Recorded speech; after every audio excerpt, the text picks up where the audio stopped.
Neste vídeo vamos falar sobre datas e tempo no Python. No Python não existe uma estrutura de tipo datas de data, portanto, não existe esta estrutura de dados data. Por isso temos que importar algumas bibliotecas, módulos para trabalhar com datas, como objetos do tipo data.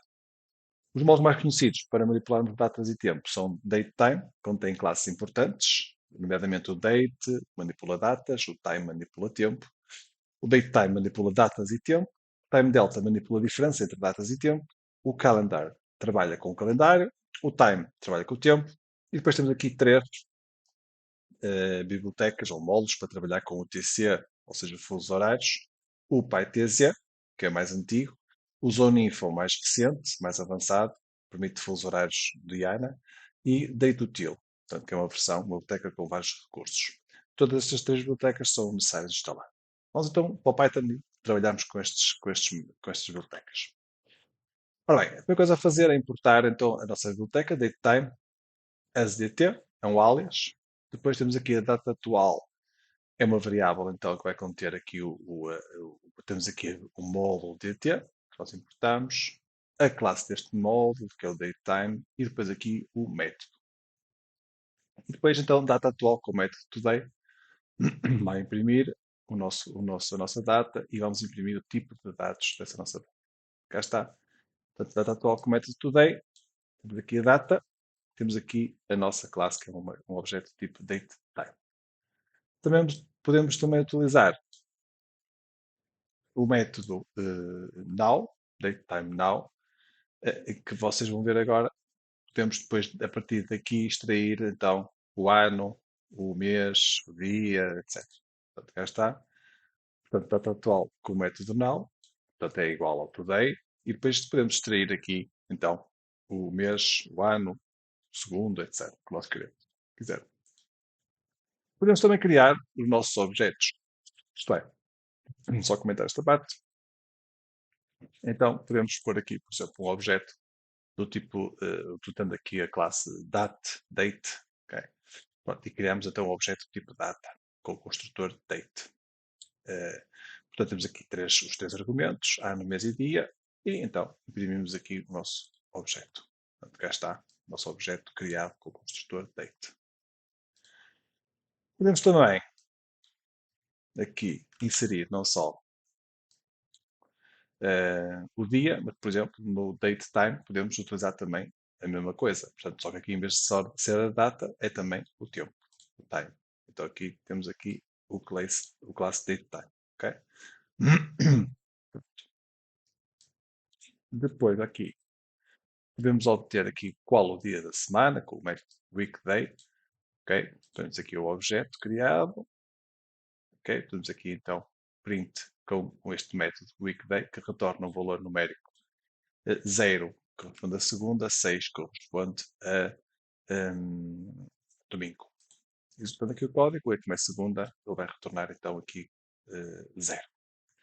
Podemos também fazer aqui com o método, o método isoweekday, que retorna, basicamente começa com 1 e acaba no 7. Em vez de ser 0 a 6, reparem, é 1 a 7. Okay? Podemos também criar podemos criar um time delta. O que é o time delta? O time delta é um construtor que permite então representar a duração de tempo entre datas, entre duas datas. Pode ter argumentos como semanas, dias, etc. Portanto, temos aqui então um time delta, neste caso 7 dias. Então, reparem que temos aqui a diferença do time delta, então 7 dias, então hoje mais time delta e hoje menos time delta.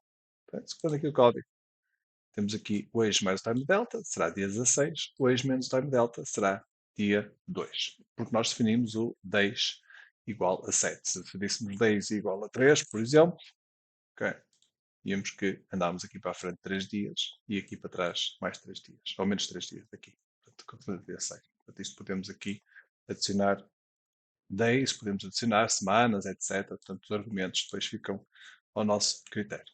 Temos também a classe construtora time. A classe construtora time também permite criar objetos do tipo time, portanto, do tipo tempo, não é? Hora, minutos, etc. Portanto, temos aqui, reparem neste exemplo, temos aqui o nosso objeto criado, ok? Introduzimos por lá os argumentos, portanto, hora, dia, hora, dia não, hora, desculpa, hora, minutos, segundos e microsegundos, que variam entre 0 e 999.000, e depois podemos dissecar, digamos, este tempo que temos aqui, ok? Podemos também formatar um tempo com o isoformat. Isto é outro método que nós temos aqui, o método isoformat. Então, este método, vocês estão aqui a ver, permite criar aqui, formatar, digamos, um formato ISO. Portanto, nós introduzimos aqui este valor, 22, 22, 22, hora, minuto, segundo, e ele dá-nos isto no formato ISO. Vamos também construir um objeto data string através do método from isoformat. Reparem, temos aqui, neste caso, então, uma string, executamos aqui o código, portanto, e este objeto tipo string, ok, foi convertido para um objeto do tipo datetime, ok, e utilizamos então para converter o from isoformat, este método também para converter então o nosso objeto string para datetime. É possível combinar também data e tempo para uma construção mais precisa. Ok, reparem bem, então aqui temos a combinar aqui data e tempo, aqui só com data, sem tempo, aqui só com tempo e sem data. Okay? Portanto, podemos utilizar com estes métodos date e time, respectivamente. A classe datetime também possui dois métodos para converter objetos data em objetos string e vice-versa, que é o strftime, ou string formatting time, e o strptime, que é o string parsetime. Portanto, cria um objeto datetime de um objeto string. Portanto, estamos aqui agora aqui um exemplo. Vamos converter então um objeto datetime num objeto string. Okay? Temos aqui então este é o formato pretendido. Cá está.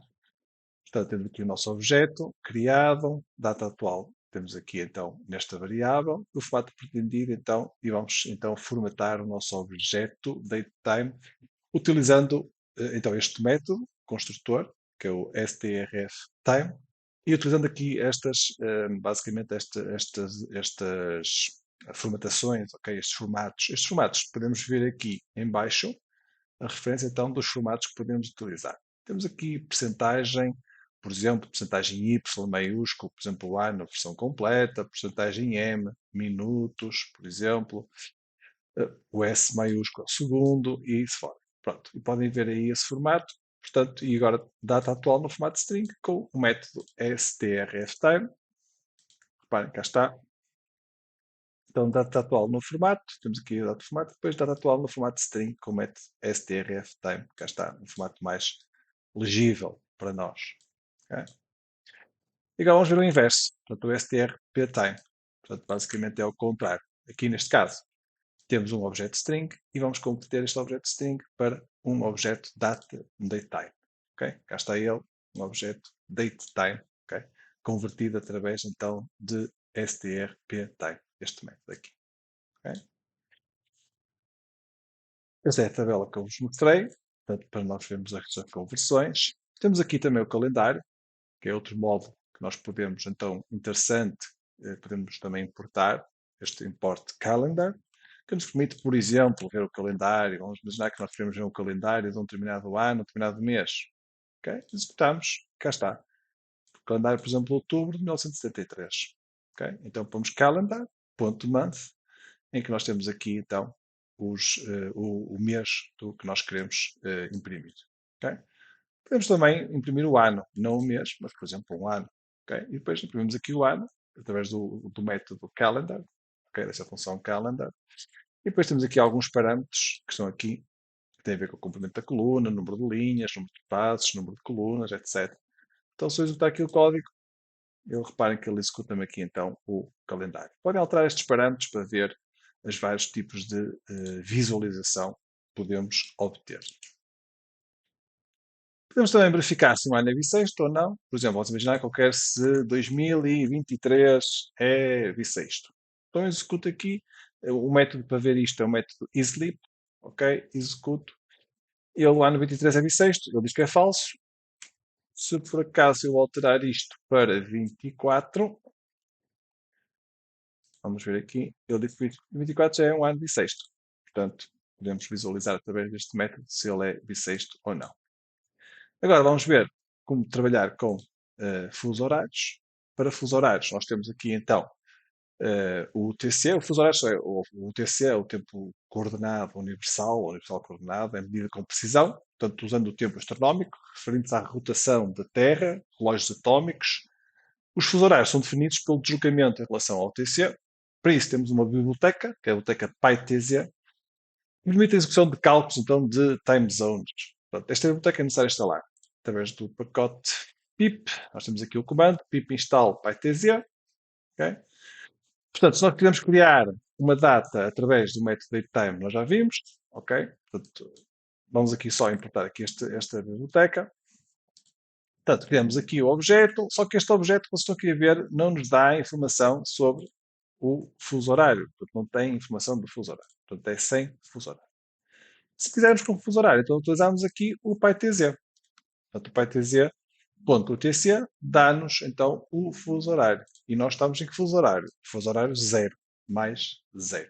Ok? Pronto. Com o nosso, por exemplo, eu posso colocar aqui Europe-Lisbon, que é o que eu tenho aqui. Portanto, ele vai-me dar o fuso horário de Lisboa, que é o nosso, não é? Portanto, aqui em Portugal.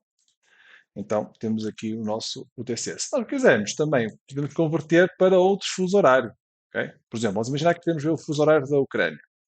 Então, podemos fazer perfeitamente isto. Ou seja, nós chegamos aqui e utilizamos aqui um método, que é o método asTimeZone, e pomos aqui então o PyTZ com Europe e Kiev, barra Kiev. Isto tem que ser uma string, portanto, Europe, quer dizer que significa que estamos em Europa, depois a cidade que está aqui, que é Kiev.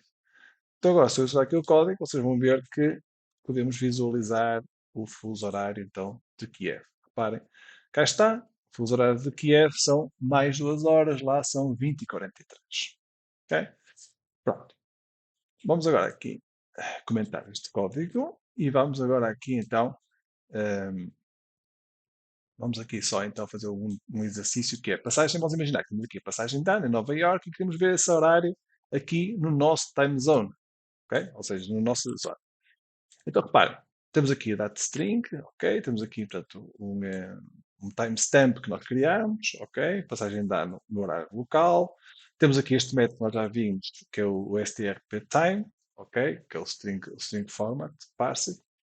A passagem de ano Nova York vai-nos dar, depois aqui vemos aqui o current time zone, que é o que nós queremos, o US Eastern, portanto, os Estados Unidos.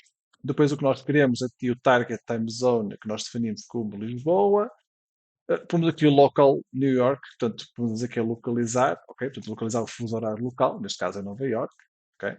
Depois, a passagem da Nova York com a informação do fuso local, e depois temos aqui então a conversão deste fuso local para o nosso fuso local. Então temos aqui, utilizamos aquela função que vimos ali em cima, has time zone, e pomos aqui então o target time zone, que é o nosso, ok? Que é Lisboa. Então, vamos usar aqui o código para vocês perceberem o que é que isto significa. Então, reparem, passagem de ano Nova York, hora local é esta. Aqui não tem time zone, portanto aqui já temos informação do time zone, do UTC, portanto são menos 5 horas, ok? Depois temos aqui o fuso horário em Portugal, mais 0 horas. Depois temos aqui a passagem de ano Nova York em Portugal, portanto quando for Nova York em Portugal, a passagem de ano Nova York em Portugal, nós aqui em Portugal já é dia 1, ok? Dia 1 e já são 5 da manhã, praticamente. E depois aqui a passagem de ano em Portugal só as horas. Aqui estamos a passar só as horas, ok? Ou seja, sem sem a data. Portanto, só queremos aqui então as horas, ok? Pronto, só o time. Então damos aqui o time TZ, ok? Portanto, retorna a parte do tempo. Portanto, e podemos também brincar um bocadinho com isto, fazendo aqui então este tipo de exercícios. Queremos ver todos os tempos, todos os fusos horários. Fazemos print pytz all time zones. Ele dá-nos aqui todos os fusos horários. Aqui todos os fusos horários que você pode ver do mundo. E aqui, se pusermos common time zones, temos os fusos horários mais usados. São relativamente menores. Portanto, cerca de 403. Ok? Vamos ver agora aqui uma biblioteca que foi acrescentada na versão 3.9, que é a biblioteca Zoninfo, que lida com tempo IANA. Portanto, é preciso instalar este pacote. Fazemos pip install tzData. Okay? Portanto, por padrão, os timestamps são criados no módulo datetime, não possuem informações do fuso horário, portanto é preciso adicionar o fuso horário com o atributo tz, como nós vimos, ok? Os timestamps sem informações de fuso horário são chamados ingênuos, Vamos ver este exemplo onde criamos então um timestamp com datetime now sem nenhum parâmetro que retorna então o nosso time zone sem qualquer tipo de dado relativamente ao UTC. Ok? Portanto, executamos aqui o código, cá está, isto já vimos aqui várias vezes, portanto, executar aqui o código. Portanto, ele retorna aqui um datetime sem qualquer tipo de UTC. Se quisermos com UTC, como vimos aqui, time zone, ok? Tal e qual. Portanto, isto é o que nós vimos aqui até agora, portanto, e pomos aqui com o time zone, ok? A partir do 3.9, nós temos aqui o tal Zone Info. O tal Zone Info tem uma classe, que é a classe Zone Info Class, que ela acede à base de dados de fuso horários do nosso computador e usa essas informações para o código. A biblioteca também lida com as alterações de nome que ocorrem se o nosso fuso horário mudar para o horário de verão. Podemos especificar uma zone info usando uma string de fuso horário, por exemplo, fuso horário, vamos imaginar, do Canadá. Okay? Vamos por aqui então importar primeiro esta zone info. Vamos definir então aqui uma variável hoje Canadá como zone info América Vancouver, ok? Imprimimos aqui só para verificar, cá está, América Vancouver. Vamos aqui só limpar o terminal. Podemos usar este objeto em conjunto com o parâmetro TZ, ok? Parem. Hoje Canadá, date time now, TZ, hoje Canadá, portanto vai-nos dar aqui. Então podemos aqui, por exemplo, no Canadá, em Vancouver, a data atual é, deixem-me só por aqui, hoje o TC, ok? Só para dar, que me dar erro. Portanto, no Canadá, em Vancouver, a data atual é, temos aqui hoje Canadá, e depois em Portugal, a data atual é, e vamos imprimir, executar aqui isto, cá está. Portanto, no Canadá, a data atual são, neste momento, 10h48 e o fuso horário, cá está, são menos 8 horas. Ok? E em Portugal, neste momento, são estas horas e temos o fuso horário zero. Ok? A função asTimeZone também permite converter um date time entre fusos horários, por exemplo, a passagem de ano em Vancouver. Nós podemos passar isto, já vimos aqui, como é que fazíamos isto. Só que aqui acrescentamos o TZ-Info, então pomos como Zone Info América Vancouver. Então, quando for a passagem de ano no Canadá, em Portugal, já são. Então, e temos aqui o As Time Zone, que nós vimos aqui, Zone Info, e vamos a nossa Zone Info. Ok? Portanto, executa aqui o código, cá está. Portanto, quando for a passagem de ano no Canadá, portanto, a passagem de ano no Canadá é aqui, ok? É do que nós passamos, portanto, às 23h59, 59, vamos generalizar. Em Portugal já são, portanto, já estamos no dia 1/1 de 24 e já são 7h59, ok? E 59. Pronto. Podemos ver a base de dados, podemos ver a base de dados de toda esta zona infos, ok? Fazendo aqui, então, o import de zona info e fazemos aqui o print de zona info e ele mostra todas as zona infos e, respectivamente, aqui, que temos aqui, ok? Portanto, elas são 500, reparem, tamanho, isto len da zona info available time zones. Portanto, o tamanho desta zona de info são 597 que nós temos, ok? Também podemos calcular a diferença entre datas. Vamos imaginar, temos aqui uma data, aqui outra, e imprimir as diferenças. Portanto, eu posso aqui então, só que comentar aqui isto, eu posso aqui dizer então que a diferença de time zones Vancouver, ok, e Lisboa são 8 horas, cá está. Pronto. Vamos agora ver aqui o módulo time. Vou só aqui comentar aqui esta parte do código e agora vamos ver aqui a função time. A função time é relativamente simples, é um módulo que não é muito usado, mas pronto, tem alguma especificidade. Portanto, retorna o tempo atual. O tempo é representado com o número de segundos desde o 1º de janeiro de 1970. Este é o ponto em que o tempo Unix começa, também chamado de época. Por exemplo, a época para a data de 25 de dezembro de 2022, por exemplo, seria, e temos aqui estes segundos, que é o número de segundos que decorrem desde 1970, ok? De 1 de janeiro. Imagina que queremos então recuperar o agradecimento, podemos fazer o seguinte script. Portanto, e vamos aqui só por aqui o script. Está aqui. Portanto, importamos o time. Pomos aqui o time, esta função deste módulo, ok? Do módulo time, ok? E pomos aqui o print. Portanto, aqui em época, reparem que isto vai devolver então este valor, que é o valor epoch time, ok? Pronto. Aqui, CLS. Portanto, o programa então não retorna um horário regular, não é? Mas sim um número de ponto flutuante decimal. Portanto, esse número de ponto decimal é o número de segundos desde o início da epoca. Portanto, na programação Epoch Time tem uma forma de padrão de representar o tempo. O Model Time não precisa levar em conta os fusos horários. Isto ocorre porque o Epoch Time armazena apenas o número de segundos desde a data e hora mencionados anteriormente. Nenhum dado de fuso horário é armazenado como por exemplo, o UTC, ao lado de um valor. A função setTime surge aqui porquê? Porque como o tempo é expresso não é legível para a maioria dos humanos, podemos ajustar então este tempo para uma hora local usando então a função setTime. Okay? Esta função aceita um argumento que é o número de segundos desde o início da época time e retorna uma string com a hora atual. Portanto, este valor é baseado no fuso horário do computador. Então, se podemos querer converter o nosso número de ponto flutuante da época anterior num timestamp. Portanto, temos aqui agora, temos aqui este timestamp aqui. Então, pomos aqui agora aqui o time, portanto, quando é que isto foi feito, ok? E ele vai nos devolver aqui então este tempo e vocês vão ver que este epoch time, cá está, foi feito num domingo, 25 de dezembro, às 15h20, ok? Pronto. Vamos agora ver aqui só comentar aqui isto. Uma função sleep, que é a função que permite basicamente fazer o quê? Dar aqui uma pausa, portanto, dar aqui uma pausa ao computador, esperar X segundos, ok? Ou seja, suspende a execução de um programa por um determinado número de segundos.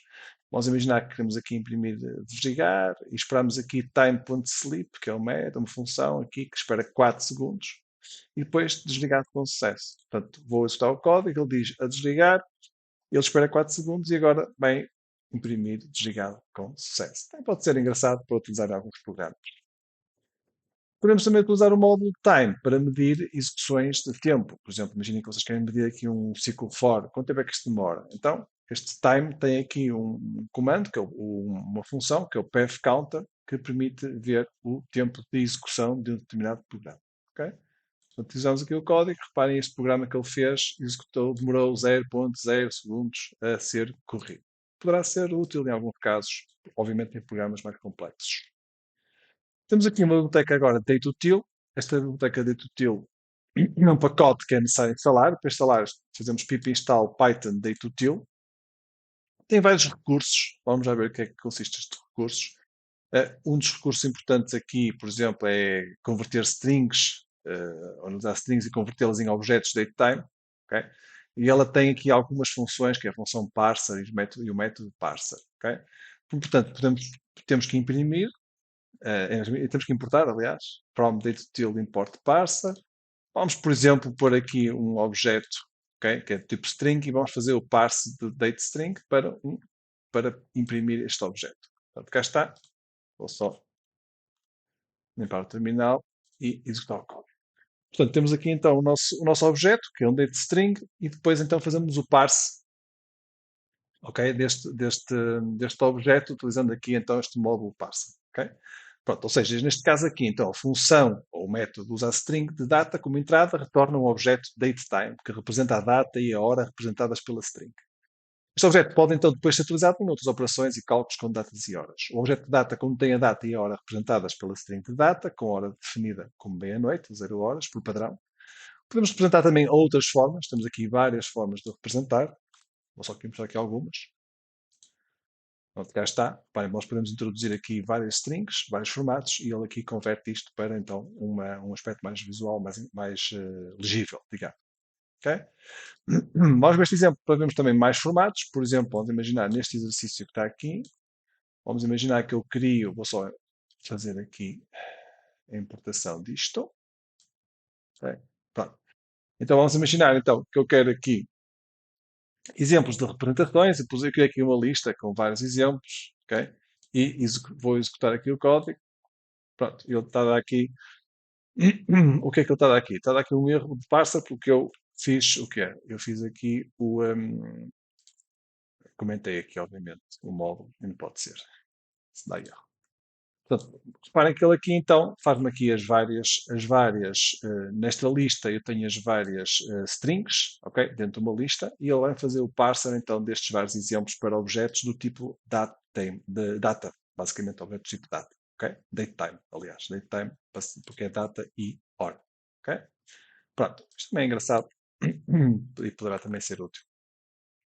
Pronto, Como vimos então anteriormente, deixem-me só comentar aqui isto aqui. Como vimos então anteriormente, o módulo DateTime tem uma classe TimeDelta, permite calcular diferenças de data, ok? Tempo, geralmente em segundos ao dia. Isto é útil, mas exige alguns dados extras, por exemplo, tabela de meses ou dias, anos bissextos, etc. Portanto, o módulo DateUtil fornece uma solução mais flexível, a classe Relative Data, Delta, aliás. No código abaixo, vamos usá-la para calcular algumas diferenças de datas, ok? Pronto, e temos aqui então este exemplo. Portanto, vamos importar o datetime, ok? Portanto, from datetime import datetime, import calendar, vamos importar o módulo calendar para calcular o dia da semana, from date-util e vamos importar então este módulo, o relative delta, ok?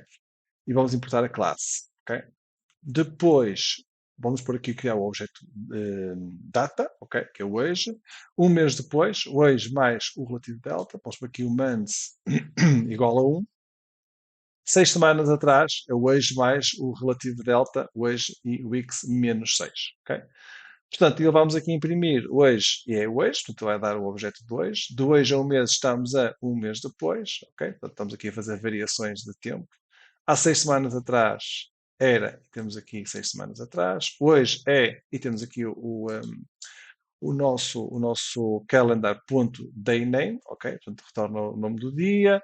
Há 6 semanas atrás também era, portanto, e temos aqui várias informações que podemos obter. Eu vou só aqui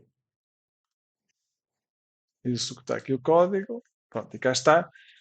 Portanto, hoje é Monday, há 6 semanas atrás também era Monday, e daqui a um mês será Thursday. Hoje é Monday, há 6 semanas atrás também era Monday, e daqui a um mês será Thursday, ok? Portanto, aqui estamos a utilizar o calendar, aqui estamos a utilizar o método strftime, ok? Como já vimos aqui também em cima. Pronto, e estas são também algumas opções que podemos utilizar com este módulo, ok? Pronto. Vamos para terminar só o exercício. Vou só terminar aqui o exercício com uma série de eventos. Imaginem que nós queríamos codificar uma série de eventos recorrentes, semelhante ao que podemos fazer, por exemplo, numa reunião no Outlook. Ok? Por exemplo, repetir uma data semanalmente 5 vezes a começar de hoje. Então, temos aqui este exemplo. Vamos importar os módulos, vamos importar aqui o rrule, ok? Que é uma classe do módulo, deste módulo DateUtil. E vamos importar aqui o weekly e o monthly. Portanto, ele importa a classe rrule, com os parâmetros que nós podemos importar, o ano, o mês, o dia, a hora, etc. Criamos o nosso objeto, datetime now, a semana semanal, portanto, a nossa rule, a nossa regra semanal será hoje a contar 5 vezes. Vamos pôr aqui uma mensal, por exemplo, também a contar 5 vezes. Portanto, aqui no início, o DT start é o início da recorrência. Se omitir o DT now será usado, neste caso será hoje. O count aqui, quantas ocorrências serão geradas, ok? Portanto, evento semanal, recorrente a começar hoje, ok? E depois aqui o evento mensal recorrente a começar hoje. Portanto, executamos aqui o código. Vou só aqui limpar o terminal. Cá está. Pronto, evento semanal recorrente a começar de hoje, janeiro 9. Ok? Temos aqui então os 5 datas que nós pomos aqui. Portanto, 1, 2, 3, 4, 5. Cá está. E depois o evento mensal a começar hoje. Ok? E será daqui então 5 datas a começar hoje. Ok? Portanto, aqui estão 4, 1, 2, 3, 4, 1, 2, 3, 4, mas reparem que aqui há uma data aqui e aqui outra. Portanto, e esta é a primeira, portanto, aqui a segunda, a terceira, a quarta e a quinta, ok? Portanto, são 5 vezes que estamos aqui a fazer, ok? Pronto, eu sei que este módulo é muito extenso, este módulo de time tem muita coisa, mas quis aqui abordar, tentei tentar abordar os mais comuns, os mais usados no Python. Espero que tenham gostado, então, e até o próximo vídeo.